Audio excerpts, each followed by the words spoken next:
We're going to talk about hydrochloric acid, right? That's a digestive support. Can that actually help reduce microbial imbalance in the intestinal tract, in the stomach, and the small intestine and colon? Really excited to dive into that topic. Before we do, please smash that like button. Really important. Get the word out. Also, please put your comments down below. If you have any experience with this topic or any feedback, please love to hear it down below. So hydrochloric acid, right? This is an acid, right? Hydrogen chloride molecule, very important for stimulating digestion. So hydrochloric acid lowers the pH in the stomach. That low pH helps activate a lot of gastric juices and digestive enzymes such as pepsinogen to pepsin. It really helps provide a good antimicrobial environment. Now, most people don't talk about this. People think, oh, hydrochloric acid, that's really important for digestion. I need that to help digestion. And of course, people also associate too much acidity with digestive inflammation, which may be true at some level. So first off, hydrochloric acid, very responsible for lowering that intestinal pH, that all that mixed up food moves to the small intestine.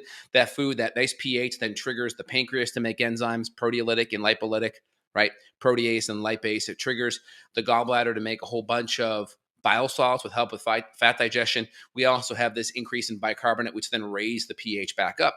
What most people don't understand is that hydrochloric acid has antimicrobial activation, really important. So when you are chronically stressed, you are not going to make enough acid, thus not enough enzyme, and probably not enough bile support, because hydrochloric acid is that first domino to help with digestion. So people forget about this, but proton pump inhibitors, this is one study looking at proton pump inhibitors and dysbiosis, because we know proton pump inhibitors, this is like Omeprazole or Prilosec, these lower our stomach acid levels, because essentially a proton pump inhibitor would be, it takes hydrogen and it prevents it from getting released back to the stomach, right? Hydrogen's a proton, so it inhibits that release back up. So then the hydrogen can't bind to chloride in the stomach and make HCl. So it prevents that from being released. That lowers stomach acid. And we know proton pump inhibitors, the more you take it, the longer you take it, it actually increases dysbiosis, right? So we see here, PPIs are generally tolerated, but long-term reduction of gastric acid secretion can increase the risk and imbalance in gut microbiota, i.e. dysbiosis, right? It can cause more bad guys in the gut than good guys. This is important. This is how SIBO and generalized dysbiosis happen. So when I kind of look at SIBO, the big umbrella is dysbiosis, okay? That's like an imbalance in the bacteria in the gut, more bad than good. And then you have little micro umbrellas within that category. You have SIBO, which is a generalized dysbiosis. You have SIFO, or a fungal overgrowth, which essentially is an overgrowth in fungus, right? And so these are kind of under that big umbrella. So we just refer to everything as a dysbiosis, and there's different, unique umbrellas within that. Now, a couple of things I want to highlight here. This looks at the bacteria changes. So this is kind of your normal microbiota, right? So you can see strep and different bacteria in the oral cavity. You see the esophagus, different bacteria. Now, when you start taking proton pump inhibitors, right, think of this as you're raising the pH of your stomach. You're lowering your stomach acid levels now, right? So less acidity. So you're going to start to see changes in the bacteria. So you're going to see more strep in the stomach.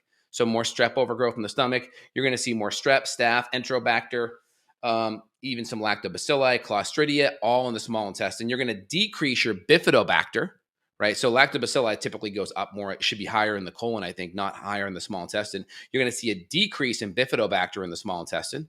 And then in the colon, you're going to see an increase in lactobacilli, enterobacter, and then a couple other bacteria down here. So you can see there starts to be a shift in the microbiome when there's less acidity. That's really important. And with people that have SIBO, a lot of times people that have SIBO and bacterial overgrowth, they can be sensitive to probiotics. Part of it is because the bad bacteria can feed on it because it's fermentable, and two, it can throw off some of the microbiome already. So that's really, really interesting out of the gate. And so, you can see here the different bacteria that are going to be produced. Strep's a big one. You can see Prevalobacter and Campylobacter. These are really common dysbiotic bacteria that will start to go out of balance.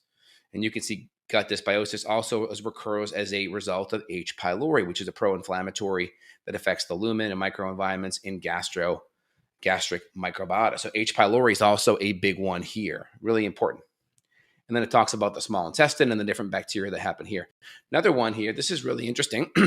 So it talks about gastric acidity, H. pylori, and other bacteria. So the gastric juice represents a barrier to microbes in the saliva and ingested food, mostly due to the degenerative activity of hydrochloric acid. So the hydrochloric acid actually helps break down some of the microbes. If bactericidal activity is weakened by an elevation in gastric pH, so elevation in pH means less stomach acid, right? Because stomach acid's a low pH, 2 or 3. So if we raise that pH, don't get fooled by the elevation. That means low stomach acid. Microbes will be allowed to survive in the stomach. So what this is saying is microbes will be able to survive in the stomach when hydrochloric acid levels go down. So it reported that 80% of healthy subjects between 80 to 90 showed hypochlorhydria. That's low stomach acid, pH of 6.5 or so. Remember, pH should be around 1.5 to 2.5 or so, right? And so that's really important. The strong association between diminished gastric acid secretions and the presence of opportunistic enteropathogens was clearly observed in AIDS patients. Obviously, that's an extreme, right?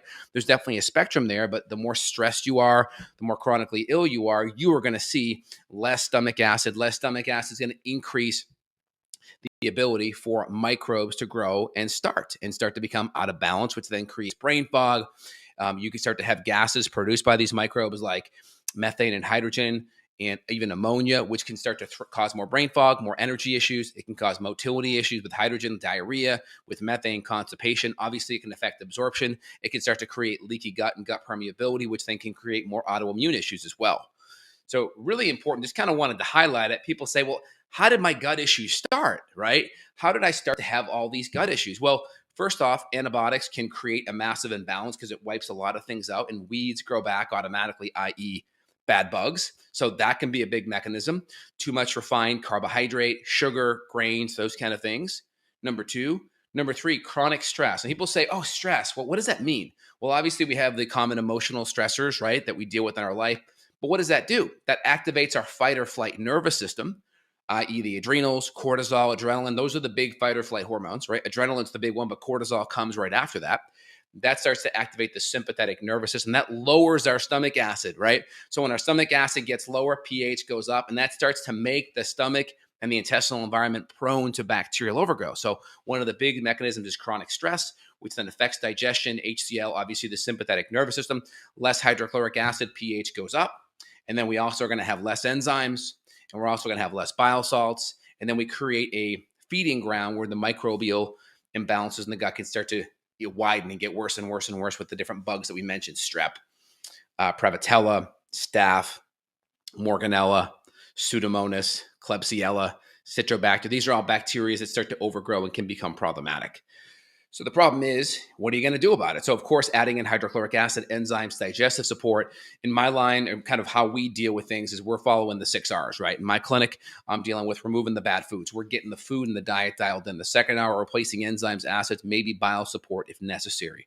We're doing common things like getting the nervous system calmed down through diet, lifestyle strategies, good sleep, supporting the adrenals, supporting the HPA axis. That comes more in the third R.